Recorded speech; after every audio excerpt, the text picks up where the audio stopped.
When I first purchased the property, I thought I had finally stepped into the dream I had worked years to build. The house sat quietly at the end of a cul-de-sac, tucked slightly farther back from the street than the others. Mature trees lined the perimeter, casting long, gentle shadows across the lawn during the evenings. It wasn't a massive estate, but it carried the promise of peace, independence, and space to live life without constant noise pressing in from all directions. What truly drew me to the home wasn't just the house itself, but the enclosed backyard and the open space it offered. Enough room for my German Shepherd, Max, to run freely. Max was more than a pet. He was a trained canine, sharp and protective, loyal in ways few people could match. To me, he was both a companion and a guardian, and in moving to this property, I was giving him what he deserved: space to thrive. I didn't pay much attention to the small signs at the entrance of the subdivision that mentioned an HOA. The realtor had made it sound harmless, almost as though it existed solely to keep the grass cut and the mailboxes uniform. She brushed it off with the kind of tone people use when they don't want to scare off a buyer. Just a tiny organization, barely noticeable, there to keep property values high.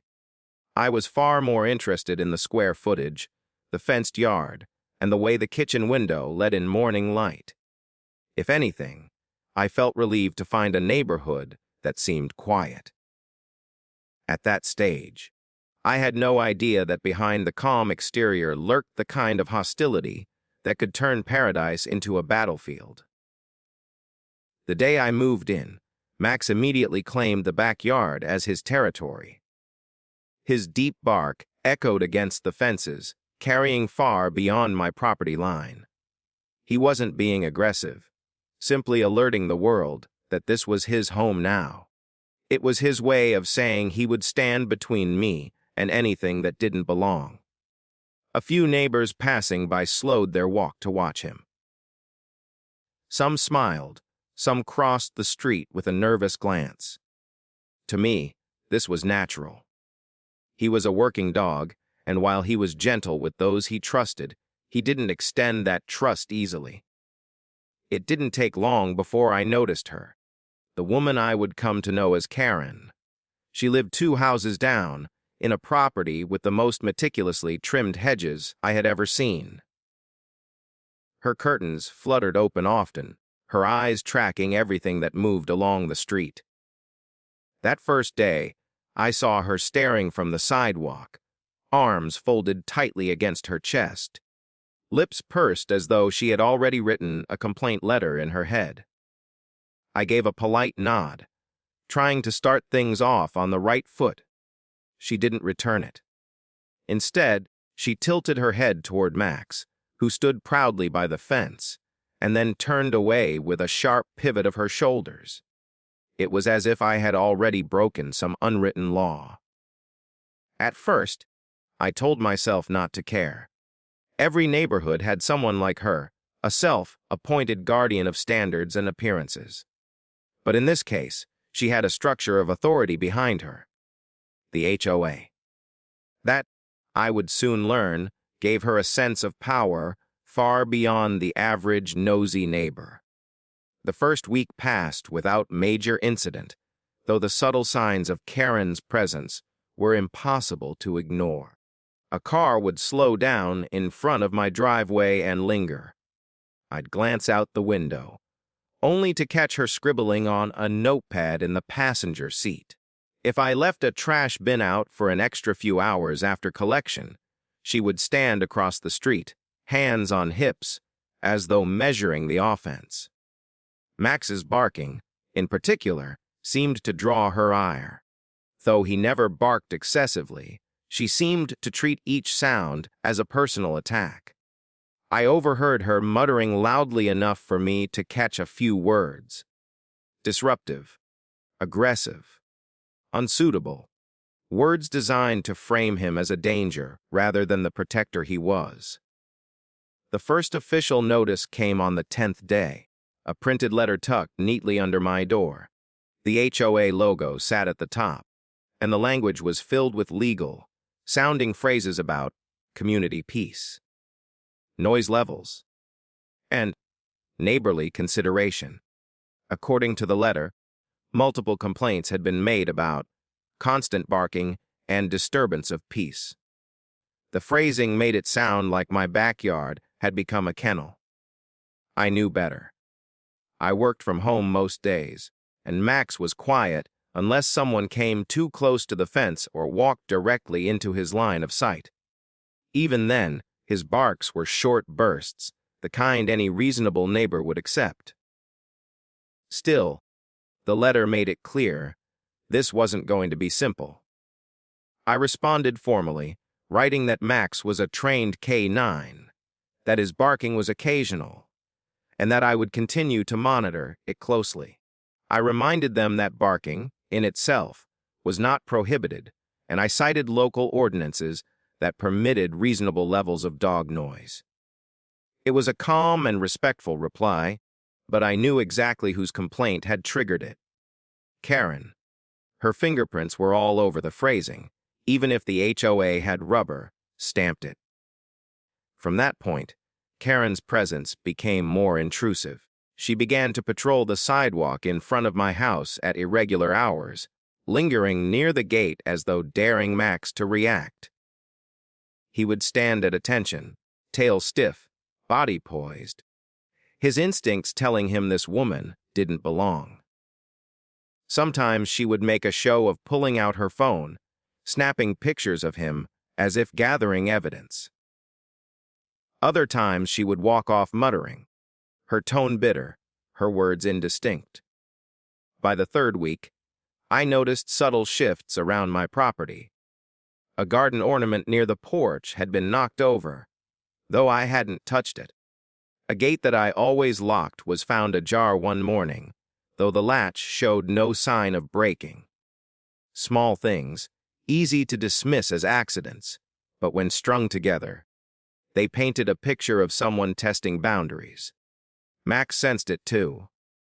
He became more alert, often standing near the back door at night, ears pricked toward the fence, his low growl vibrating softly in the darkness. He wasn't restless, he was waiting. Watching. The HOA continued its pressure with another notice, this time about unsightly clutter. According to them, my trash bins were visible from the street and therefore in violation of aesthetic standards. I found the irony almost laughable. Every other house on the block had bins in plain view, yet mine had become a matter of urgent concern. Once again, I wrote a respectful response, attaching photographs of other homes where bins sat openly, untouched and unpenalized. Still, I knew the point wasn't fairness. It was pressure. I began documenting everything. Every letter, every odd incident, every photograph Karen snapped of my property, every moment Max reacted with unusual intensity. I installed cameras on the corners of the house, angled to cover the yard, the gates, and the street. The very act of putting them up seemed to provoke Karen further. I caught her glaring at them, her mouth forming words I couldn't hear but didn't need to. To her, surveillance was a threat, not to her safety, but to her ability to act unseen. By the time the first month ended, it was clear I had walked into a war zone disguised as a neighborhood. What I had thought would be a fresh start was turning into a test of endurance. I had bought the house to escape chaos, but I had landed in the middle of Karen's kingdom. She wasn't content with watching over her own property, she wanted control over mine. And in her eyes, Max wasn't a loyal companion. He was a weapon aimed against her authority. One evening, as I sat on the porch with Max lying at my feet, I noticed Karen pacing along the opposite sidewalk. Her eyes darted between me, the cameras, and the fence. She paused, scribbled something in her notebook, then turned back toward her house. Max lifted his head, ears erect, eyes locked on her retreating figure. His instincts were keener than mine, but I could sense it too. This wasn't ending with letters and complaints. Something darker was brewing. At the time, I thought the worst she could do was flood me with more notices, push the HOA into harassing me with fines, or attempt to smear me among the neighbors. What I didn't know was how far she was willing to go, how deep her obsession with control ran. And most importantly, I didn't realize just how crucial Max's presence would become in the nights ahead. Because while I still saw Karen as a nuisance, Max saw her for what she truly was, a threat. And soon enough, he would be tested. The weeks following that first wave of HOA notices made it clear that Karen wasn't going to let things settle quietly. What had started as petty complaints about barking and trash bins soon shifted into something more invasive, something that reached beyond the typical meddling of an overly controlling neighbor. It was the kind of escalation that felt deliberate, calculated, and fueled by a desire to push me into submission. And though her methods appeared small on the surface, the pattern forming beneath them was unmistakable. Max was my constant anchor during this time. Every morning as I walked him around the neighborhood, I could feel his body tense whenever we passed Karen's house. His ears perked forward, nose twitching, body stiffening as though he expected hostility to pour out from behind those pristine hedges. I trusted his instincts. Where I saw only quiet sidewalks and closed windows, he sensed something else, something unspoken. The first sign of escalation came through the HOA again. Another letter, this one sharper in tone, arrived with claims that my failure to address repeated disturbances could result in monetary fines. The language was curt, almost hostile, as though the committee had already decided I was guilty. Yet, tucked within the notice was a telling detail. The so-called evidence of disturbances consisted of a log handwritten by a single complainant. The times and dates aligned perfectly with Karen's pacing walks in front of my house. She wasn't just filing complaints. She was building a case, one scribble at a time, in her relentless attempt to frame me as the problem. Still, I refused to bend. I had moved into this home with the intention of building peace, and I wasn't about to let a single neighbor dictate the terms of my life. I wrote back once again, detailing the flaws in their evidence and pointing out the cameras I had installed. Cameras that clearly showed Max barking only when provoked or when strangers lingered too close to the fence. I attached time-stamped stills, ensuring that the HOA had visual proof that contradicted Karen's claims.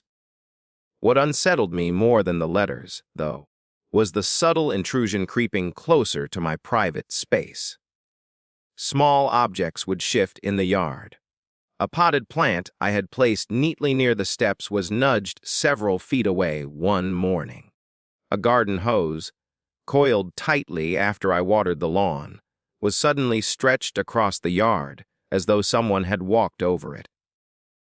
None of these incidents were extreme enough to prove deliberate tampering, but they piled up, whispering the same message: someone had been near the property when I wasn't watching. Max confirmed what I suspected. His demeanor changed. He would station himself by the back door at night, staring intently into the shadows beyond the fence. His growls were low, steady, vibrating through the air with a warning that made my hair stand on end. It was as if he knew something, or someone, was testing the perimeter. One late evening, as I reviewed footage from the cameras, I caught the proof I had been waiting for. The motion sensor had triggered just after midnight. The black and white grainy image showed a figure lingering at the gate.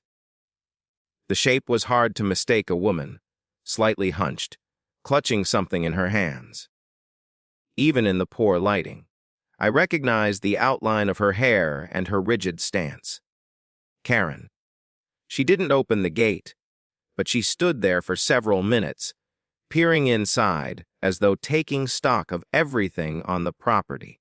Then, as if sensing the risk of being caught, she turned and disappeared back into the shadows. Seeing her so close to my home ignited a new kind of unease. Complaints and letters were one thing, but trespassing, even if it was just at the gate, was another. It meant she was willing to cross boundaries, that her obsession wasn't confined to the bureaucratic machinery of the HOA. She wanted control that extended directly into my personal space. I printed the footage and filed a copy with the HOA, noting that, if harassment continued, I would have no choice but to involve law enforcement. Predictably, the board responded with generic platitudes about community harmony and encouraging neighbors to resolve disputes respectfully. It was the kind of response that revealed their real position. As long as they weren't forced to act, they wouldn't. Karen had been on the board longer than I had lived in the neighborhood, and they weren't about to challenge her influence over one homeowner's complaints. So, I fortified. Additional locks on the gates. Motion lights installed around the house. Max's routine adjusted so he was always outside at dusk for at least an hour, surveying his domain with the intensity of a soldier on patrol. I trusted his instincts implicitly, and every time he froze mid-stride, ears sharp, I knew he was detecting something I couldn't. But fortification did little to stop the psychological games. Flyers began appearing in mailboxes, unsigned but clearly written in Karen's voice. They warned of an aggressive dog terrorizing the community, and the risks posed to children and elderly residents. It was a smear campaign, designed to stir fear and isolate me socially. I noticed the sideways glances of some neighbors when I walked Max in the mornings. The friendly nods that had once greeted us were replaced by polite avoidance. Karen's lies were seeping into the collective mindset of the neighborhood. The more she spread her story, the more determined she became to find cracks in my defenses. One afternoon, as I returned from running errands, I noticed the back gate swinging loosely on its hinges. It hadn't been forced. There was no damage to the latch, but the lock had been carefully twisted open. Max was still in the yard, alert and unhurt, but his hackles were raised. He stood in the center of the grass, body taut, staring at the open gate, as though waiting for an intruder to return. Whoever had entered had left in a hurry. It chilled me. Someone had crossed into my property, close enough to Max to trigger his warning stance, and yet they had left before he engaged.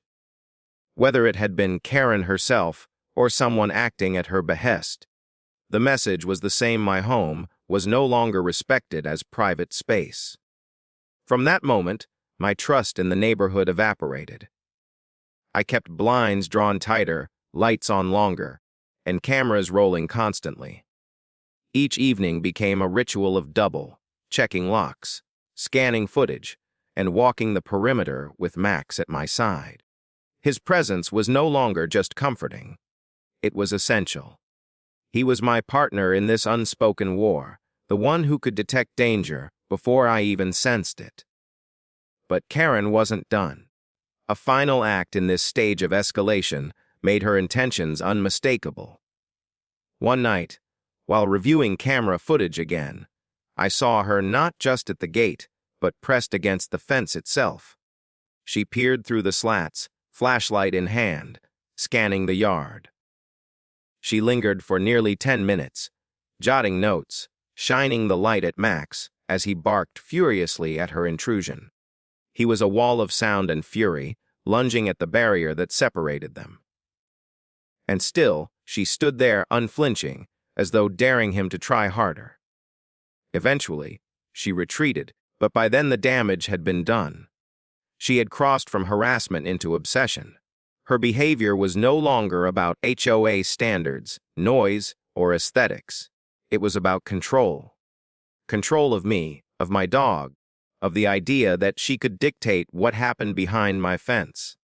And as I saved the footage to my growing archive, a realization settled heavy in my chest. Karen wasn't going to stop at the fence. The stage was set. Her flyers had poisoned some of the neighborhood. Her complaints had weaponized the HOA. Her prowling presence around my property had tested the limits of my patience. And Max, loyal and unyielding, knew it too. Each night he grew more restless, his instincts sharpening into certainty. He was waiting for her to make her move, and she would. Because Karen wasn't satisfied standing at the edge. She wanted inside. Karen's harassment had reached a new level. But what unfolded in the weeks that followed proved she was far from finished. It wasn't just about flyers, letters, or prowling at the fence anymore. It was about weaving herself into every aspect of my life, chipping away at my peace until her presence was felt even in the quiet moments when the neighborhood seemed still. At first, the changes were subtle. Max began reacting not only to shadows at the fence, but to faint noises near the house itself. Scratches against the siding, the faint crunch of leaves under deliberate footsteps, the sound of a twig snapping just beyond the glow of the motion lights. His ears were constantly on alert, his head snapping toward the source of every disturbance. And though my cameras caught glimpses of figures at the perimeter, they never stayed long enough for me to gather definitive evidence. It was harassment designed to unnerve, not to get caught. The neighborhood itself had started shifting too. Conversations with neighbors were stiffer. Some avoided eye contact altogether, as if afraid acknowledging me would draw Karen's ire their way. Others spoke cautiously, clearly repeating things they'd heard from Karen's exaggerated stories. She had become a source of whispered warnings, telling anyone who would listen that my dog was dangerous, that my property was unsafe, and that I was reckless for keeping such a threat behind a fence. It was astonishing how quickly rumor could warp perception. The HOA fed into her campaign without hesitation. Another letter appeared, this one citing multiple complaints about an aggressive animal and threatening fines unless I took corrective measures. There was no mention of trespassing, no concern about harassment, only an echo of Karen's narrative. To them, she wasn't a nuisance. She was their star witness.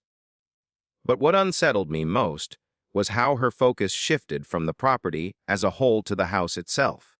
It began one evening when I returned home later than usual. Max greeted me at the door, unusually frantic, pacing circles and whining in a way I had never seen. When I stepped into the kitchen, I noticed the back door's lock had fresh scratches near the latch, as if someone had tried to force it with a tool. The door held, but the attempt was obvious. Whoever had been there had stopped short, maybe because Max was inside, or maybe because the noise risked drawing attention. That discovery changed everything. Harassment at the fence was one thing, but attempts to enter the house crossed into dangerous territory. The cameras outside were no longer enough. I installed an additional system inside, discreet but thorough, covering entry points and hallways. If Karen, or anyone acting on her behalf, ever managed to get in, I would have footage of it. Still, the intrusion wasn't limited to physical attempts. Psychological warfare became Karen's favorite tactic. I began finding strange items left at the edge of my property. A dog toy I had never purchased, a bone that looked deliberately placed. Even a scrap of fabric tied to the fence as though marking territory. Each item was small enough to be dismissed as coincidence, but specific enough to feel targeted. It was bait, both for Max and for me, meant to unsettle. Max, however, refused to take the bait. He ignored the items, but his unease grew sharper with every new discovery. At night, he began sleeping near the front door instead of his bed, body curled tight, ears twitching at every sound. His instincts told him what my cameras could only suggest: someone was testing us, inching closer to the moment they would cross a line that couldn't be ignored. And Karen, emboldened by her own delusions, continued pushing. One morning, a neighbor cautiously mentioned that Karen had been telling people she was keeping an eye on things, because I wasn't trustworthy. The phrase unsettled me. It was no longer just about controlling how I lived. It was about positioning herself as some kind of self-appointed guardian over my property, justifying her trespasses as acts of responsibility.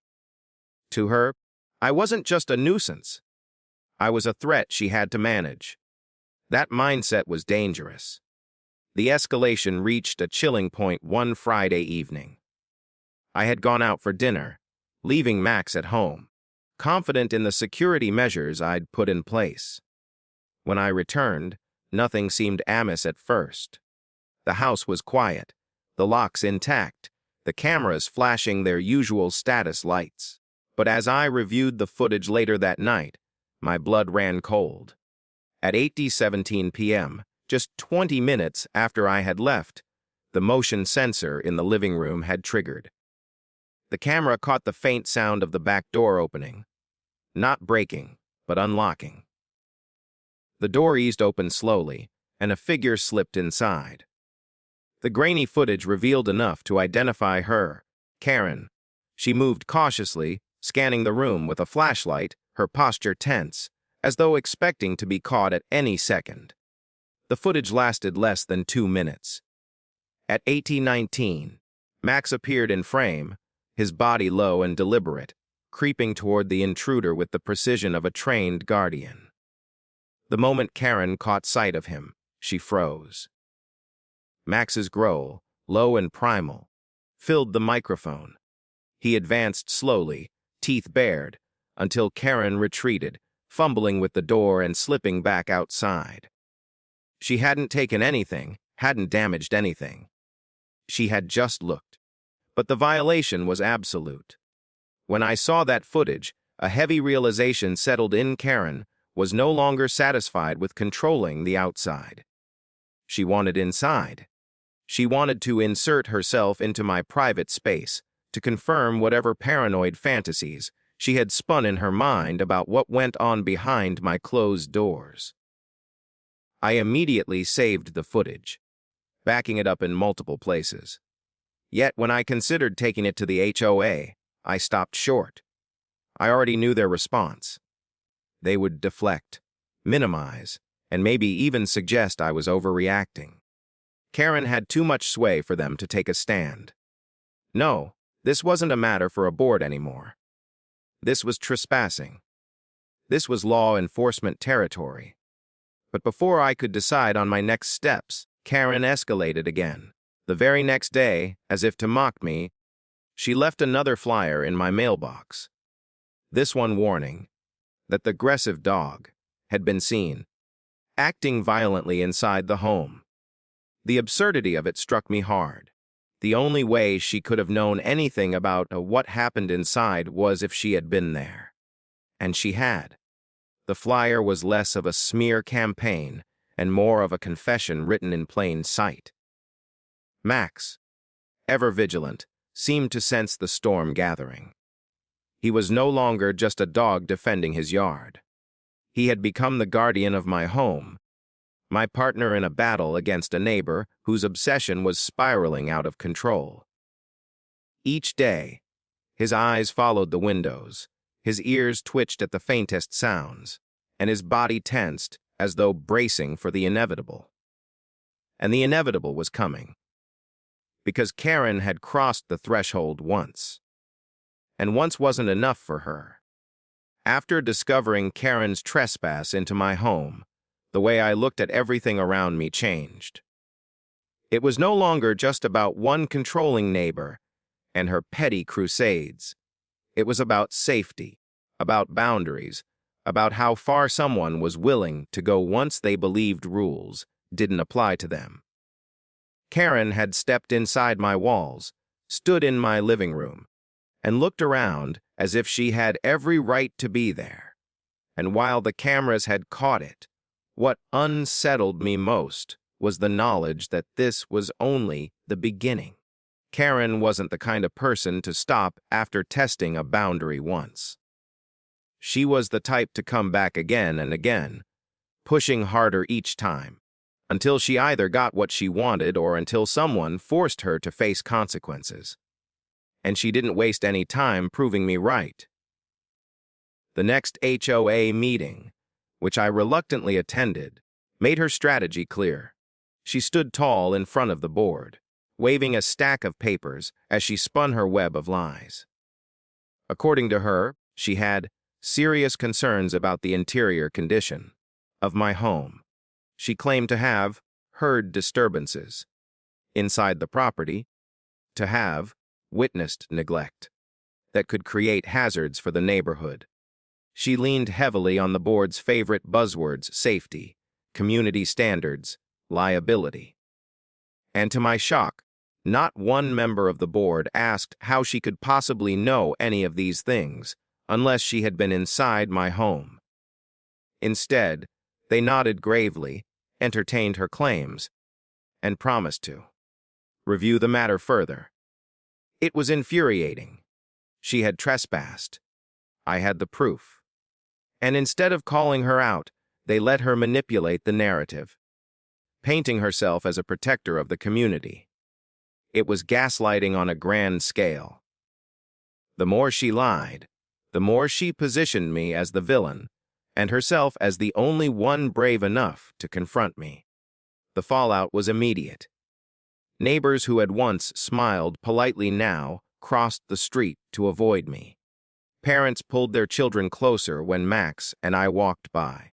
And though Max never barked unless provoked, whispers spread that he was violent, dangerous, unpredictable. Karen's flyers, rumors, and performances at HOA meetings had turned the community into a jury, one she thought she had already won over. But Karen didn't stop at words. The physical harassment escalated in new, invasive ways. My trash bins were mysteriously overturned one morning, spilling their contents across the street. A neighbor claimed they saw Max roaming freely without a leash. A lie easily disproved by my camera footage, but still enough for the HOA to send another warning letter. One afternoon, I found my mailbox door pried open, the contents scattered, as though someone had rifled through my personal correspondence. Each incident was small enough that it could be dismissed as coincidence or mischief. But the pattern was undeniable. Karen wasn't just harassing me through the HOA. She was actively creating chaos, planting seeds of doubt, and ensuring that when she eventually made her boldest move, the neighborhood would already be primed to side with her. Max felt the tension too. He shadowed me constantly, his eyes sharp, his posture protective. At night, he rotated between the back door, the front door, and the windows, pacing like a sentinel on patrol. When I reviewed footage of Karen peering into my property, I noticed how his body language mirrored her presence. The moment she came into frame, he stiffened, ears forward, growl rumbling in his chest. He didn't just see her as a nuisance anymore. He saw her as a threat. And he was right. One evening, just after sunset, I caught her standing in my driveway. She wasn't hiding, wasn't sneaking. She stood there openly, clipboard in hand, jotting notes as though she were a licensed inspector.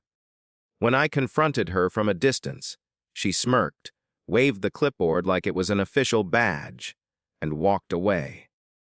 The audacity was staggering. She had convinced herself she had authority. or at least, that no one would stop her from pretending she did. That same week, I received another notice from the HOA. They were scheduling a compliance inspection of my property. The timing was no coincidence. Karen was driving this entire campaign, and now the board was aligning behind her, either too spineless to resist or too blinded by her manipulations. It was a trap, plain and simple. She wanted access to my home. She wanted to legitimize her intrusion by disguising it as an official inspection.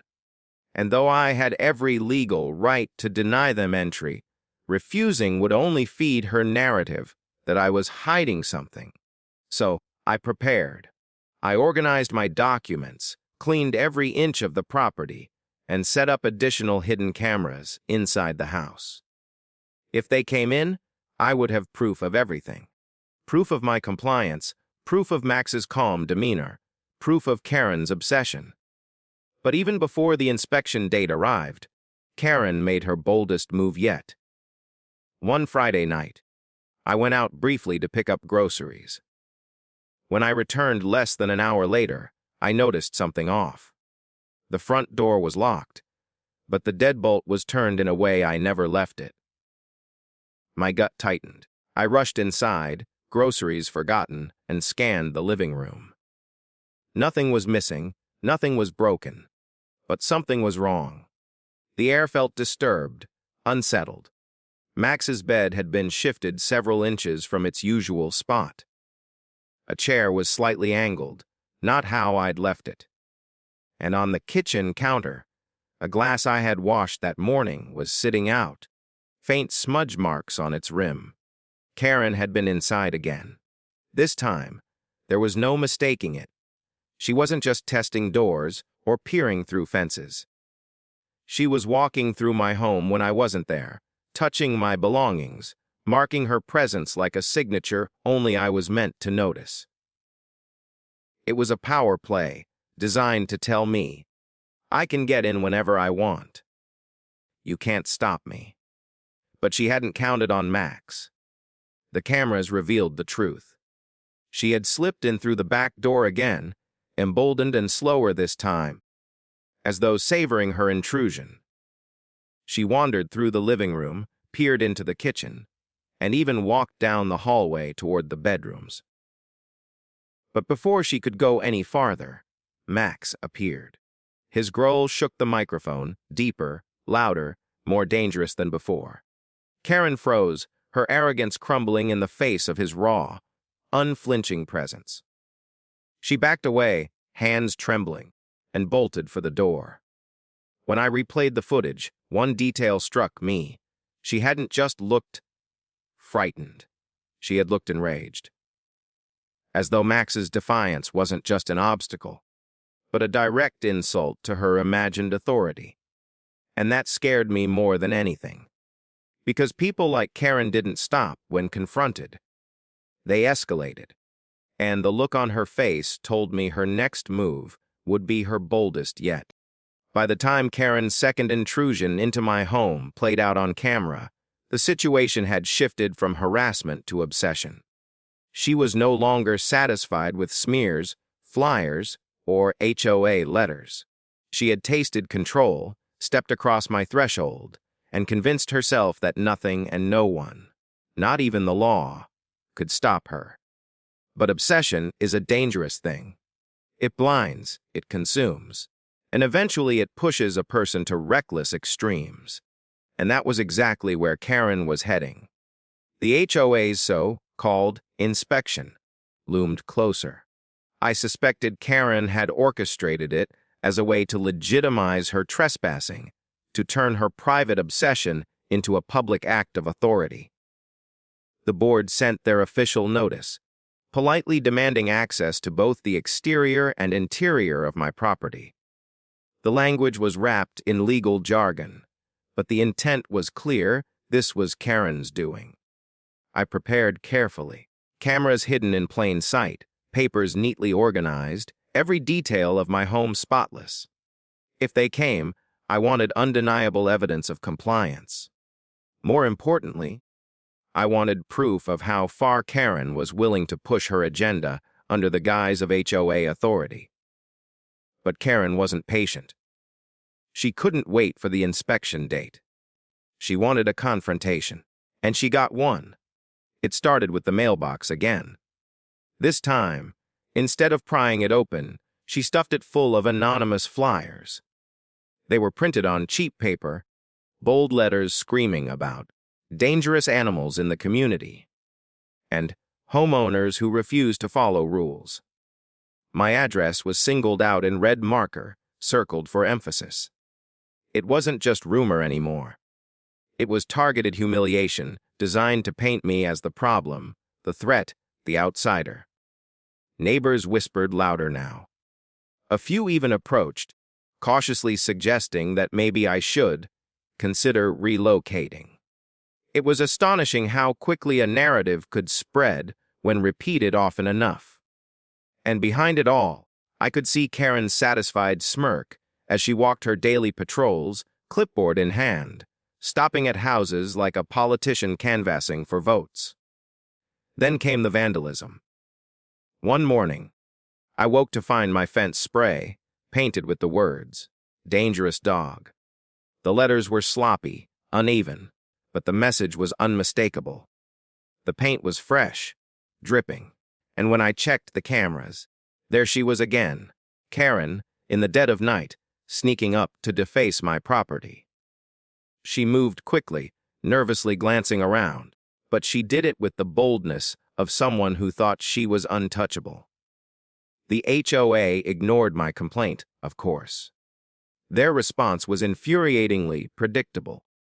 Why encourage homeowners to resolve disputes amicably without escalating tensions? They didn't care about evidence. They didn't care about the truth. To them, I was the problem because Karen had told them so. Max, however, knew better.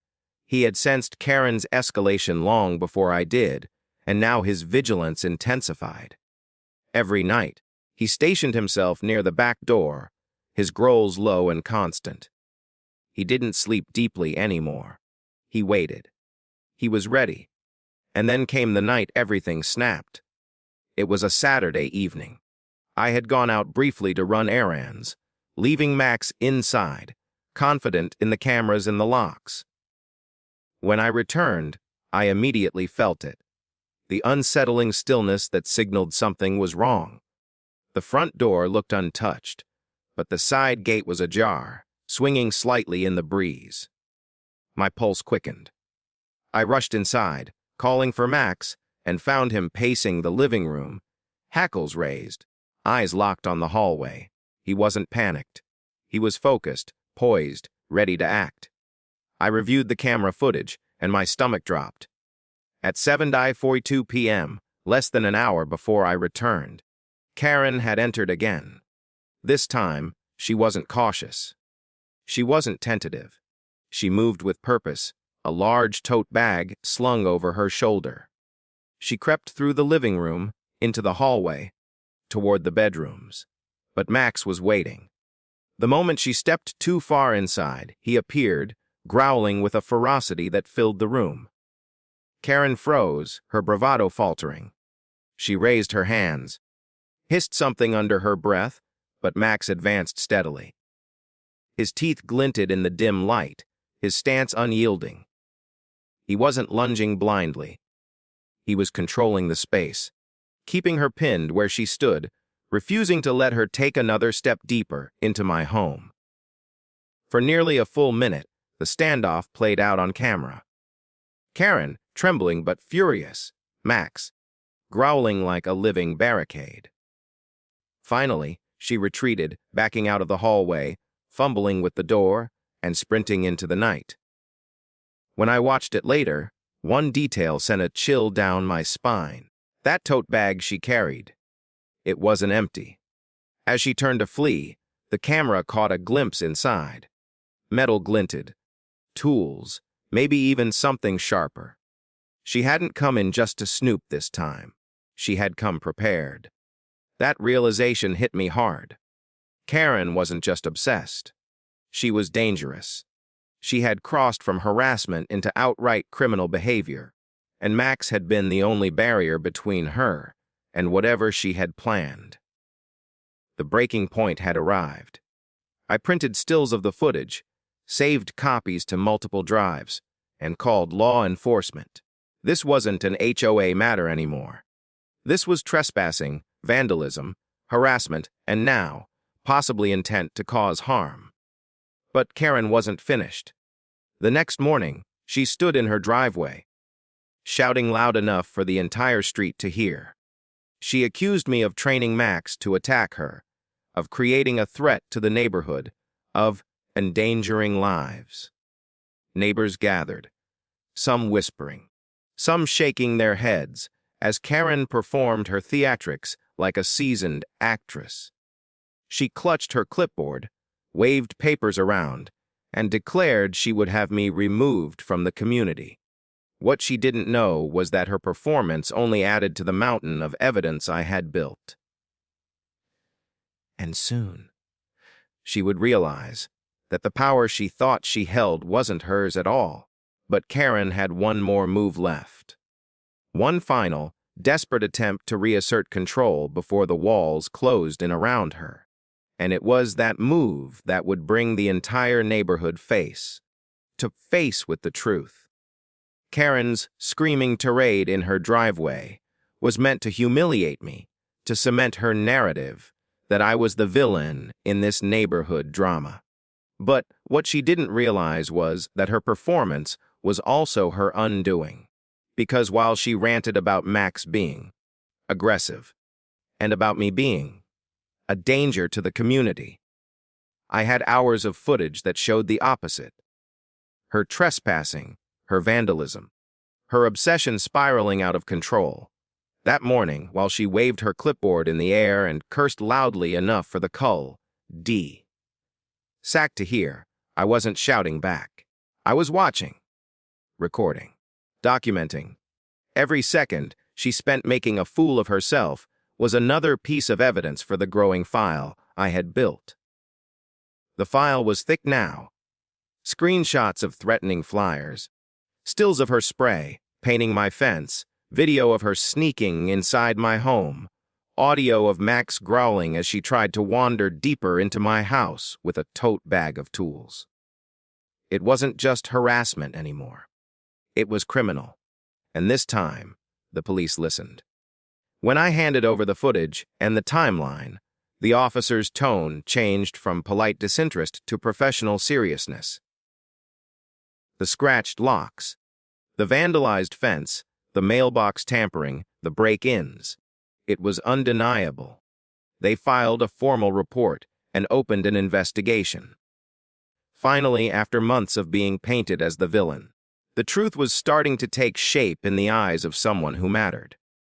But Karen, of course, didn't see it that way. In her mind, the HOA was still her shield, and for a brief time, they tried to be. The board sent yet another notice, parroting her accusations, threatening fines for dog-related aggression, and failure to maintain neighborly standards. They ignored the fact that the so-called aggression had only ever been directed at Karen. And only when she was trespassing. It was almost laughable. Almost. Because I knew what was coming. The police visited Karen's house that same week. Neighbors watched from their porches as officers stood at her door, papers in hand, asking questions. Karen's smugness faltered for the first time. She tried to act cooperative, gesturing wildly, pointing toward my house, as though the problem was still me. But the officers didn't look convinced. When they left, Karen's face was pale with fury, her movements sharp and erratic. She had expected her influence to protect her. Instead, she was being exposed. And yet, rather than back down, she doubled down. That evening, more flyers appeared, stuffed into mailboxes, taped to lampposts, pinned to the community board near the clubhouse. They accused me of harassing law enforcement, to target her unfairly, of staging evidence, of manipulating the truth. She was flailing, desperate to control the narrative slipping out of her hands. Max sensed her desperation. His behavior shifted again. More intense, more protective. He rarely left my side, even inside the house. At night, he slept near the doors, his ears twitching at the faintest sound outside. He wasn't just a pet anymore. He was a soldier on watch, aware that the real battle was only just beginning. Then came the HOA meeting. It was packed, more so than usual, as neighbors gathered to see the spectacle Karen was sure to create. She stood at the front, armed with her clipboard and a stack of flyers, launching into her usual tirade. She accused me of endangering lives, of weaponizing my dog, of harassing her with false police reports. Her voice rose higher and higher, trembling with frustration as she realized not everyone was nodding along anymore. Because I had come prepared. When it was my turn to speak, I didn't argue. I didn't raise my voice. I simply played the footage. On the screen at the front of the room, Karen's face appeared, grainy but clear. Sneaking into my home, tote bag slung over her shoulder. Her figure was unmistakable as she crept down the hallway, froze at the sound of Max's growl, and bolted for the door. Gasps filled the room. Karen's mouth opened and closed, words failing her for once. Then came the footage of her spray, painting my fence. Of her standing at my gate with a flashlight at midnight. Of her stuffing flyers into mailboxes. Piece by piece, I laid it all out, the narrative she had tried so hard to twist unraveling before everyone's eyes. By the time the video ended, the room was silent. Karen stammered, insisting it was fake, that I had doctored the footage, that I was framing her. But the board members looked shaken. Neighbors whispered among themselves, their suspicion shifting from me to her. The grip she had on the community was slipping, and she knew it. That night, she lashed out in desperation. At 2 a.m, the cameras caught her again. She stormed onto my property, no longer hiding in the shadows. She shouted into the night, her voice shrill, accusing me of ruining her life, of conspiring against her. She rattled the gate, pounded on the fence, and screamed threats until porch lights flicked on up and down the street. Max was a wall of fury behind the door, his growls booming, his body straining to protect the home he had claimed as his duty. He didn't need to be commanded. He knew what this was. The final unraveling of someone who had lost control. The police were called again, this time by multiple neighbors who had witnessed the chaos firsthand. When the squad car pulled up, Karen didn't retreat. She shouted at the officers, accused them of bias, waved her clipboard like it was a shield. But this time, they didn't humor her. They escorted her into the car, her protests echoing through the neighborhood as she realized her shield had finally shattered. For the first time in months, silence settled over the street. Real silence. Not the tense quiet of people waiting for the next incident, but the kind of silence that comes when chaos has finally been contained. But even as the police car disappeared down the road, I knew the story wasn't over. People like Karen didn't accept defeat easily. They stewed, they plotted, they waited for their chance to claw back control. And deep down, I knew she would be back. Because obsession doesn't fade overnight. It festers. It waits. And Karen, as much as she had been exposed, wasn't finished with me yet. The neighborhood felt different after Karen's arrest. For the first time in months, people waved when they passed me on the street. Some even stopped to apologize for not believing me sooner. The whispers that once circled around me shifted, no longer suspicious of the newcomer with the dangerous dog, but questioning the woman who had built her identity on control. For a brief moment, peace seemed possible. The HOA quieted, sending no new notices. The late, night scratching at my fence stopped. The constant sense of being watched faded. Max relaxed too. His patrols inside the house grew less rigid, his posture more at ease.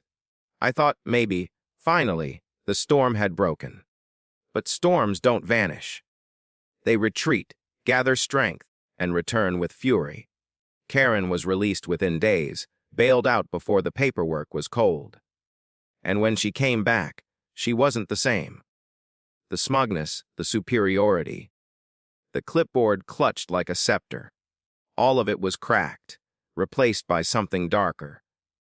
She had been humiliated, exposed in front of the board she once controlled, arrested in front of her neighbors. The mask was gone, and what remained was raw, festering resentment. She avoided me for a time. I would see her curtains twitch as I left my driveway, or catch her car idling by the corner, engine running, headlights off. She wasn't confronting me directly anymore. She was watching, biding her time. And then the letters started. Not the official HOA notices, but anonymous notes slipped under my door, tucked into my mailbox, weighted down on my porch. They weren't clever. They weren't even disguised. Just crude, threatening scrawls. You don't belong here. You'll regret this. That mutt won't protect you forever. It wasn't subtle, but it was unnerving. Karen had moved beyond rules and fines. She wanted me afraid. But fear wasn't the reaction she got. Not anymore. Each note went into the file. Each slip of paper became another piece of the puzzle I was handing over to the authorities. My file was no longer just a binder. It was a fortress of evidence, and I was determined to make sure her downfall was absolute. Still, the tension mounted. I could feel it in the way Max grew restless at night, pacing by the doors, ears pricked at noises I couldn't hear.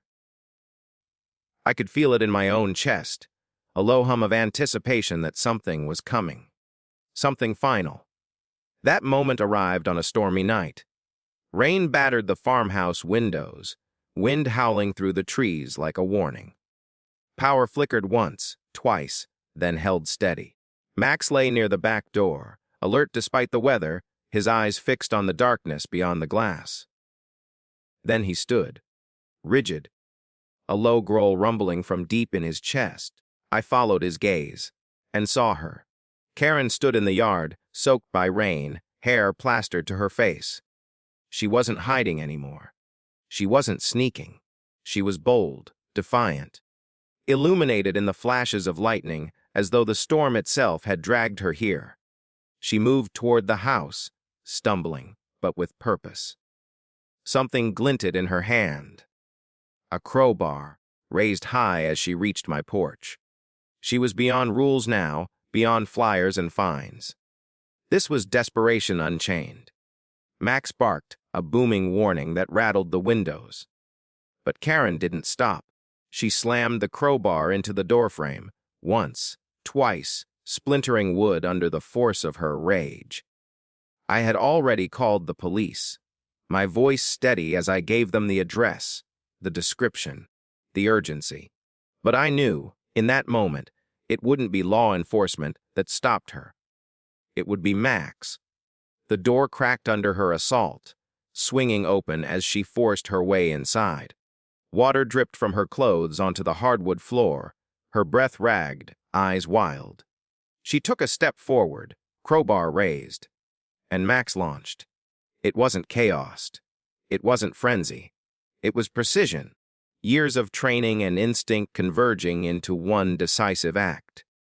He placed himself between me and the intruder, his massive frame colliding with hers, knocking the crowbar from her hand. She stumbled, screaming as Max held her at bay, teeth bared, growl thunderous, every muscle alive with protective fury. Karen froze, pinned not by his jaws but by the sheer force of his presence.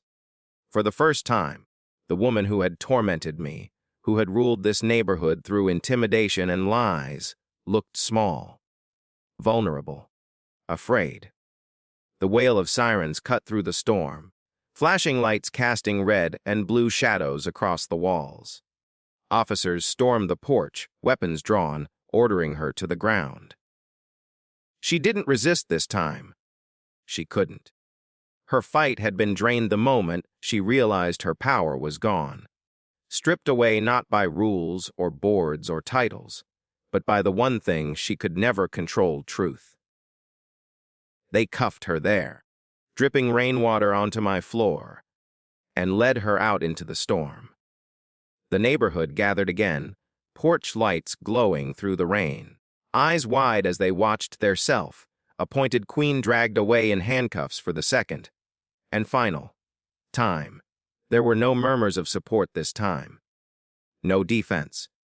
Just silence, heavy and undeniable, as the reality settled in. Karen was finished.